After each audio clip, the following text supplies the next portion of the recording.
ప్రస్తుతం మనం ఒకవైపు చంద్రబాబు నాయుడు గారి మాటలు, చంద్రబాబు నాయుడు గారి రహస్య పర్యటనలు, నారా లోకేష్ రహస్య పర్యటనలు, తెలుగుదేశం పార్టీ పత్రికల కథనాలు, టీవీ ఛానళ్ళ డిబేట్లు, ఇవన్నీ చూస్తే మనకు అనిపించేది ముఖ్యమంత్రిగా జగన్ ఉన్నారా, లేకపోతే ముఖ్యమంత్రిగా చంద్రబాబు నాయుడు గారు ఉన్నారా అనే అనుమానమైనా రావాలి. లేకపోతే నెక్స్ట్ 1-2 నెలల్లో ఎన్నికలు ఏమైనా ఉన్నాయా, ఇప్పుడు ఎన్నికల ప్రచారాలు ఏమైనా జరుగుతున్నాయా అనే అనుమానమైనా రావాలి. ఈ 2 అనుమానాలు రాకుండా అవును ఎన్నికలు అయిపోయాయి, జగన్ ముఖ్యమంత్రిగా దిగిపోయారు, చంద్రబాబు నాయుడు ముఖ్యమంత్రి పీఠం మీద కూర్చున్నారు, అధికారం వచ్చి వీళ్ళది 2.5 నెలలే అయింది అనే ఆ ఫీల్ కానీ, అనే విధంగా వీళ్ళ వ్యవహార శైలి కానీ ఎక్కడ ఏ కోశాన మచ్చుకైనా లేదు. నోరు తెరిస్తే జగన్ను మట్టిలో కలిపేయాలి, పాతి పెట్టాలి, కాంక్రీట్ వేసేయాలి, జగన్ను ఉండనియద్దు, జగన్ను శాశ్వతంగా మట్టిలో కలిపేయాలి అని చెప్పడం. ఒక ముఖ్యమంత్రి Z+ సెక్యూరిటీ ఉన్న వ్యక్తి ఏకంగా కనుక రహస్యంగా బెంగళూరుకు పోయి ఎవరినో హోటల్లో కలవడం, మంత్రిగా ఉన్నటువంటి వ్యక్తి ఎవరు చెప్పా పెట్టకుండా విదేశాలకు వెళ్ళిపోయి రహస్యంగా ఎవరిని కలుస్తున్నారేమో తెలియకుండా పోవడం. అడిగితే రహస్యం ఏముంది, పర్సనల్ ఉండవా? ఒక ముఖ్యమంత్రి బెంగళూరులో పర్సనల్ ఏంటండి బాబు? ఎక్కడైనా సాధ్యమవుతుందా? ఒక ముఖ్యమంత్రి ప్రోగ్రామ్ ఏంటో చెప్పకుండా పోయి రహస్యంగా కలిసి వచ్చి ఆ వివరాలు కూడా చెప్పకపోవడం. అరే నారా లోకేష్ ఎందుకు విదేశాలకు పోయారు చెప్పా పెట్టకుండా అడిగితే వైసీపీ ఎమ్మెల్సీ ఎవడికో వీడియో కాల్లో ముద్దులు పెట్టిండు, ముద్దులు పెట్టకుండా వీడియో కాల్ ఇంకేమన్నా చేసుకొని పెట్టిన వాళ్ళకు పెట్టించుకునే వాళ్ళకు లేదు, తోలే ఇంకోవరికి ఎందుకు? అది ఆ ఇష్యూ, అది సబ్జెక్టా?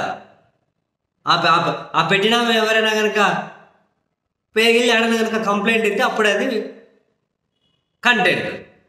వాళ్ళు ముద్దులు పెట్టుకుంటారో లేకుంటే ఇంకేమైనా చేసుకుంటారు. ఆన్లైన్ ఫెసిలిటీ ఉంది కనుక్కోండి. ఆన్లైన్ ఎవడు ముద్దులే పెట్టట్లేదా? ఆ పెట్టిన దరిద్రాన్ని సపోర్ట్ చేయడం కాదు. బేసిక్గా ఇది ఏమవసరం ప్రజాస్వామ్యానికి, రాష్ట్రానికి, ప్రజలకు అంటున్నా పాయింట్ అది. ఒక మంత్రి విదేశాలకు చెప్పా పెట్టకుండా తెలియకుండా ఎందుకు వెళ్ళాడు అన్నది రాష్ట్ర ప్రజలకు కావాలి. ఎందుకంటే ఆయన రాష్ట్రానికి మంత్రి కాబట్టి. ఒక ముఖ్యమంత్రి రహస్యంగా ఎందుకు పోయాడు అని చెప్పి అడిగితే దానికి మళ్ళీ ఇంకా అదిగో వీడియో కాల్ వాళ్ళను గోకాడు, వీళ్ళను గోకాడు. ఇదా డిబేట్లో? ఇదా? అరే నిత్యం జగన్మోహన్ రెడ్డి మీద ఇప్పుడు ఇదంతా ఎందుకు? ఇప్పుడు వాళ్ళ మీద ఇంత తీవ్రమైనటువంటి మాటలు ఎందుకు? మీకు అధికారం ఇచ్చారు, మీరు చేయండి. అవును వాళ్ళు తప్పులు చేసింటే చట్టం మీ చేతిలో ఉంది, చట్ట ప్రకారం ముందుకెళ్ళండి.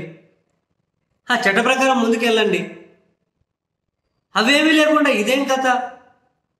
నిత్యం పదే జగన్ను వైసీపీ మీద వీళ్ళు తీవ్రమైన వ్యాఖ్యలు చేసి చెత్తంతా కనుక వీళ్ళు ప్రచారం చేసుకొని జనాల్లోకి మేము ఏం చూపెడితే జనాలు చూడాలనుకునే మనస్తత్వం ఉన్నోళ్ళు కదా, అలా చూస్తారని చెప్పి నమ్మకం ఉన్నోళ్ళు కదా.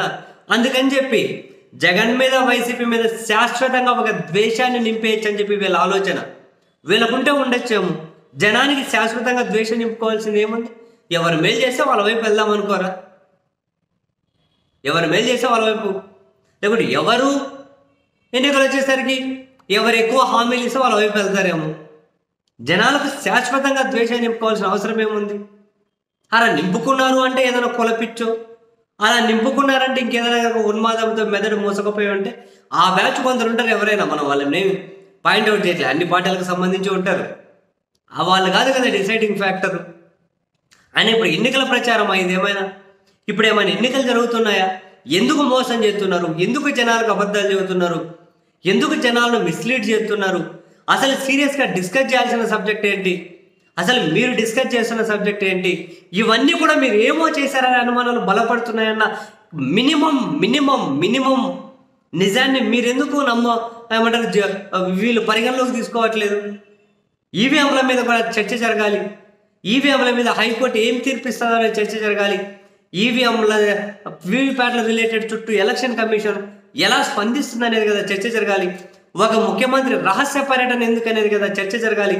ఒక మంత్రి చెప్పా పెట్టకుండా నెల రోజులు రెండోసారి విదేశీ పర్యటనకు ఎక్కడికి వెళ్ళారు అనేది కదా చర్చ జరగాలి.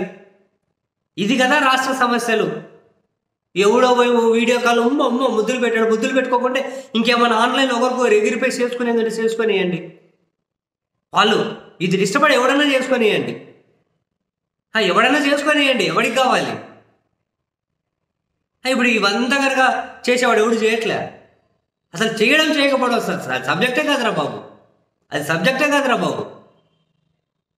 జనానికి ఏమో అవసరం, జనాల అవసరాలను కూడా మీరు ఎందుకు హైజాక్ చేస్తున్నారు? జనాల ఆలోచనలు ఎందుకు హైజాక్ చేస్తున్నారు? సమాజాన్ని భ్రష్టు పట్టిస్తున్నారు కదరా. గుప్పెడు మంది స్వార్థ ప్రయోజనాలు, గుప్పెడు మంది కుల ప్రయోజనాలు, గుప్పెడు మంది రాజకీయ ప్రయోజనాలు, గుప్పెడు మంది ఆర్థిక ప్రయోజనాలు మీకోసం మొత్తం సమాజాన్నే నాశనం చేసి సంకనాకించేస్తున్నారు.